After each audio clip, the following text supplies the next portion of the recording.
I'm an old man now, and I've lived long enough to see something most people don't notice until it's too late. There are habits we pick up as we age, quiet, subtle, almost invisible to ourselves, that slowly push people away. Not because we are bad people, not because we don't love our families, but because no one has the heart to tell us the truth. And that's why today, I want to speak about 13 ugly habits in old age that make people avoid you, but they are afraid to tell you. The first habit is constant complaining. Now listen, I know life gets harder. My knees remind me every morning, my back every night. The world changes faster than we can keep up with, and sometimes it feels like everything is slipping out of our hands. But when every word out of your mouth is about what hurts, what's wrong, what's unfair, people begin to feel tired before the conversation even begins. I had a friend, we used to talk every Sunday. Good man. But over time, every call became a list of complaints. Weather, politics, his neighbors, his digestion, all of it. One day I realized I was hesitating before picking up the phone, not because I didn't care, but because I knew exactly how I would feel afterward, drained. That's when I asked myself a hard question. Have I become that man too? Complaining may feel like releasing pressure, but when it becomes your default language, it pushes people away quietly. Now the second habit, this one is closely related but a little more specific, talking only about your illnesses. At our age, of course, we have things wrong with us. If you don't, you're either very lucky or not paying attention. But if every conversation turns into a medical report, people start to feel like they're visiting a clinic instead of connecting with a person. I remember a woman I used to know, sharp mind, wonderful sense of humor. But somewhere along the way, every conversation became about medications, appointments, symptoms. Her grandchildren stopped lingering. They still visited, but they didn't stay long. Not because they didn't love her, but because they didn't feel any lightness there anymore. You see, we are more than our pain. If you forget that, others will start to forget it too. The third habit is being too opinionated. This one is dangerous because it disguises itself as wisdom. We've lived long, we've seen things, we believe we understand how the world works. But when every conversation becomes a correction, a lecture or a judgment, people stop opening up to you. I learned this the hard way with my own son. He once told me something simple about how he was raising his children, and before I knew it, I was correcting him, telling him what he should do instead. I thought I was helping. He heard something else entirely that I didn't respect him. After a while, he stopped sharing. Not because he didn't have anything to say, but because he didn't want to be judged. There's a difference between offering wisdom and forcing it onto others. And if you don't learn that difference, you'll end up talking a lot, but hearing very little. Now the fourth habit is giving unsolicited advice. This one walks hand in hand with the last, but it deserves its own place, because sometimes, even when we're not judging, we're still inserting ourselves where we weren't invited. You hear someone's problem, and immediately you reach for a solution. You think, I've been through this, I know what to say. But what people often want is not a solution. They want to feel heard. I remember my daughter once telling me about a stressful day. Before she could even finish, I was already giving her steps, suggestions, corrections. She went quiet. And later, she said something I never forgot. She said, "Dad, I didn't need fixing. I just needed you to listen." That stayed with me. Advice is valuable, yes, but only when it's asked for. Otherwise, it can feel like criticism wearing a polite mask. The fifth habit is criticizing younger generations. Oh, this one is as old as time itself.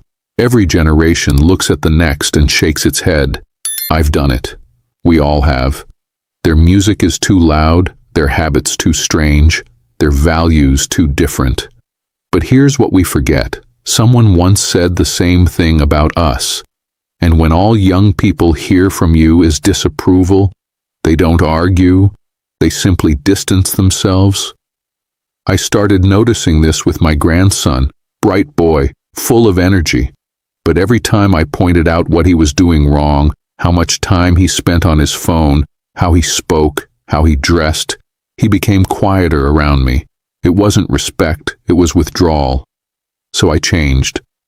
I started noticing what he did well instead. I told him when I admired his creativity, his confidence. And slowly, he came back. Not because I forced him, but because I made it safe for him to be himself. Now the sixth habit is living too much in the past. Memories are precious. No doubt about that. I could sit here for hours telling you stories about how things used to be. And sometimes, that's a beautiful thing. But when every conversation becomes a journey backward, you lose connection with the present. The people in your life are living now, not 50 years ago. They want to share their world with you.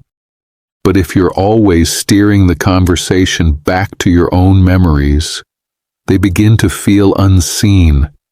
I realized this one afternoon when my granddaughter was trying to show me something on her phone, something she was excited about, and I interrupted her with a story from my youth. She smiled politely, but I could see it fade. That moment wasn't about me, and I had taken it away from her without even noticing. Since then, I've tried to ask more questions than I answer. It keeps me connected, and it keeps me learning. And then we come to the seventh habit, one that many people don't talk about openly, but everyone notices: neglecting personal hygiene. It's not an easy subject, I know.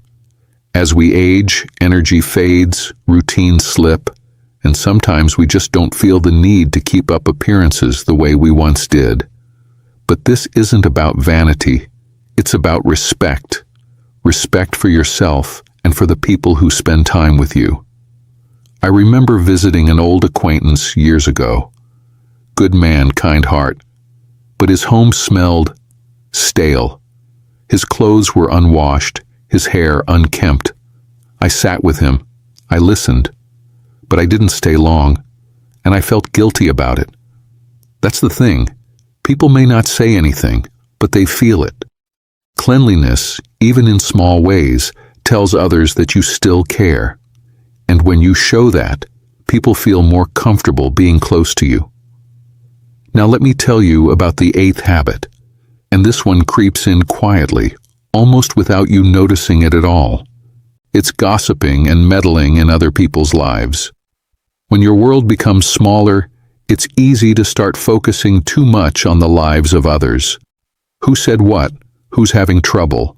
Whose marriage looks shaky? Whose children aren't visiting enough?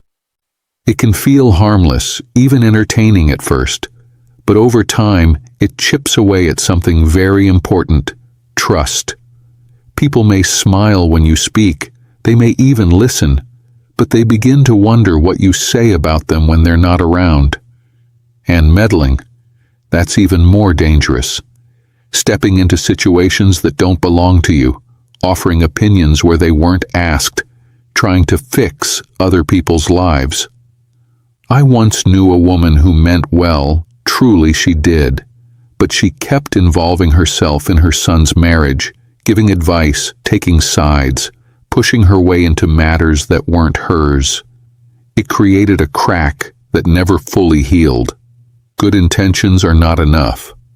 Sometimes the greatest wisdom is knowing when to stay silent, when to step back, and when to let people live their own lives, even if they make mistakes. Now the ninth habit is refusing to adapt or learn new things. This world, it doesn't slow down for anyone. I've watched it change in ways I could never have imagined when I was young. Machines, screens, ways of communicating that once felt foreign to me. And I understand the temptation to say, "That's not for me. I'm too old for this." But when you close yourself off completely, you also close the door to connection. I remember the first time my grandson tried to show me how to use video calling. I resisted. I told him it was unnecessary, that a phone call was enough. But I could see the disappointment in his eyes. So I tried, slowly, awkwardly, making mistakes along the way. And then one day, there he was, smiling at me through that screen, as if he were sitting right in front of me. That moment, it brought us closer. Learning doesn't make you younger, but it keeps you connected to the world and to the people you love, and that matters more than pride. The 10th habit is playing the victim. This one is heavy because loneliness is real. Feeling forgotten, overlooked, left behind, those feelings can cut deep. It's easy to fall into the habit of saying, "Nobody visits me, nobody calls me, nobody cares anymore." And maybe sometimes it even feels true. But when you live in that mindset, it becomes a wall between you and others. People don't know how to approach you anymore because every interaction feels like it carries blame. I had a period in my life when I felt this way. Days were long, the house was quiet, and I convinced myself that I had been left behind. But one day, I made a small choice. I picked up the phone and called an old friend, not to complain, not to accuse, just to ask how he was doing. That one call led to another and another, and slowly, the silence began to lift. Connection doesn't always come to you. Sometimes you have to take the first step toward it. Now the 11th habit is being financially controlling. Money. It's a delicate thing, especially in families. You want to help, you want to support, you want to feel useful. But when help comes with strings attached, it stops feeling like love and starts feeling like pressure. I gave you this, so you should do that.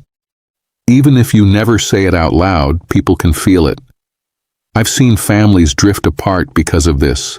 Not because of the money itself, but because of what it represented: control, obligation, guilt. True giving is quiet.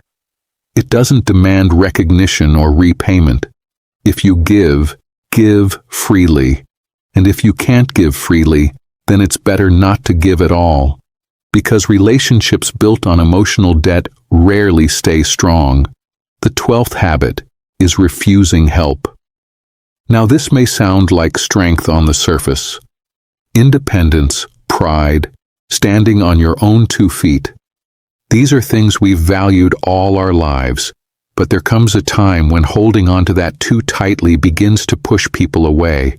When someone offers to carry something for you, to drive you somewhere, to assist you in a small way, and you refuse every time, you're not just protecting your independence, you're also denying them the chance to care for you. And caring, that's how people bond. I used to reject help constantly. I didn't want to feel weak, didn't want to feel like a burden, but what I didn't realize was that I was also creating distance. One day I said yes instead of no. Just a small thing, letting someone help me with groceries. And I noticed something. It didn't make me smaller. It made the connection stronger. Sometimes, accepting help is not about losing independence. It's about allowing closeness. And now we come to the 13th habit. The final one, losing your sense of humor. Life, especially in old age, can become very serious. There are losses, aches, disappointments that pile up over time. It's easy to let that weight take over your spirit. But when you lose the ability to laugh, to smile, to find something light, even in a heavy day, people feel it. They don't feel drawn in. They feel held down. I once knew a woman, older than me even, who had every reason to be bitter, but she wasn't. She laughed easily, joked about her wrinkles, about her forgetfulness. Being around her didn't feel like visiting someone old. It felt like being with someone alive. That's the difference. A sense of humor doesn't erase the hard parts of life, but it softens them. And more importantly, it invites others to stay. So here we are, 13 habits. None of them make you a bad person. None of them mean you've failed. They simply mean you're human, and still learning, no matter your age. I've recognized some of these in myself, and I'm still working on them. Not all at once, just one at a time. That's enough. You don't need to become someone new overnight. Just becoming a little more aware, a little more gentle, a little more open, that already changes how people feel when they're around you. If you've listened this far, I want to thank you. Truly. It means you're willing to reflect, and that's something many people never do. If any of this spoke to you, hold on to it, think about it quietly, maybe even share it with someone you care about. And as for me, I'm just an old man sharing what life has taught me, still learning, still adjusting, still trying to be someone others feel good being around. Take care of yourself, stay kind, and I'll see you again soon.